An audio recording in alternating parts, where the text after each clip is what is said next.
തദ്ദേശ തെരഞ്ഞെടുപ്പിൽ 10% സീറ്റുകൾ പുതുമുഖങ്ങൾക്ക് സംവരണം ചെയ്തിരിക്കുകയാണ് BJP. ഓരോ തദ്ദേശ സ്ഥാപനത്തിലും പുതുമുഖങ്ങളെ സ്ഥാനാർത്ഥിയാക്കണം. മുഴുവൻ വാർഡുകളിലും സ്ഥാനാർത്ഥികളെ മത്സരിപ്പിക്കണം. സ്ഥാനാർത്ഥി നിർണയം ഈ മാസം പൂർത്തിയാക്കാനാണ് നിർദ്ദേശം നൽകിയിരിക്കുന്നത്. VS Ranjith, very good morning. പുതുമുഖങ്ങളെ ആവശ്യമുണ്ട് എന്ന മട്ടിലാണോ കാര്യങ്ങളുടെ പോക്ക്?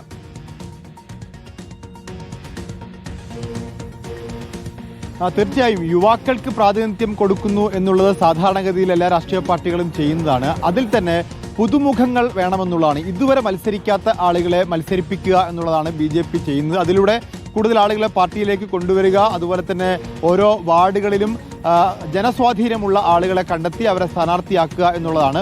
അങ്ങനെ 10% വാർഡുകൾ അത് ഓരോ തദ്ദേശ സ്ഥാപനത്തിലും പുതുമുഖങ്ങൾക്ക് വേണ്ടി സംവരണം ചെയ്യാനാണ് BJP തീരുമാനിച്ചിട്ടുള്ളത്.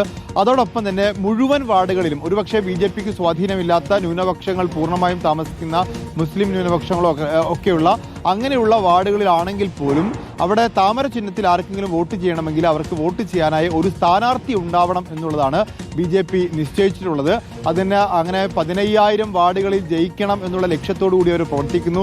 2 കോർപ്പറേഷനാണ് BJP ലക്ഷ്യം വെക്കുന്നത്. ഒന്ന് തൃശ്ശൂരും തിരുവനന്തപുരവുമാണ്. 25ഓളം മുനിസിപ്പാലിറ്റികളിൽ BJP അവരുടെ കരുത്ത് തെളിയിക്കാനും ജയിക്കാനും ഒക്കെ ആഗ്രഹിക്കുന്നുണ്ട്. ഏതായാലും ഈ പദ്ധതികളിൽ ഏറ്റവും പ്രധാനപ്പെട്ട ശ്രദ്ധേയമായ ഒന്നാണ് 10% പുതുമുഖങ്ങൾ എന്നുള്ളത്. 10% പുതുമുഖം എന്ന് പറഞ്ഞാൽ 12 വാർഡുകളുള്ള ഒരു പഞ്ചായത്തിൽ 2 വാർഡുകളെങ്കിലും പുതുമുഖങ്ങൾ കൊണ്ടുപോകേണ്ടി വരും അല്ലേ? വരില്ല. 20 ഉണ്ടെങ്കിൽ 2 കിട്ടും. അപ്പോൾ എന്തായാലും പുതുമുഖങ്ങൾ തയ്യാറായിട്ടിരുന്നുള്ളൂ. നിങ്ങളെ കാത്തിരിക്കുന്നുണ്ട് BJP.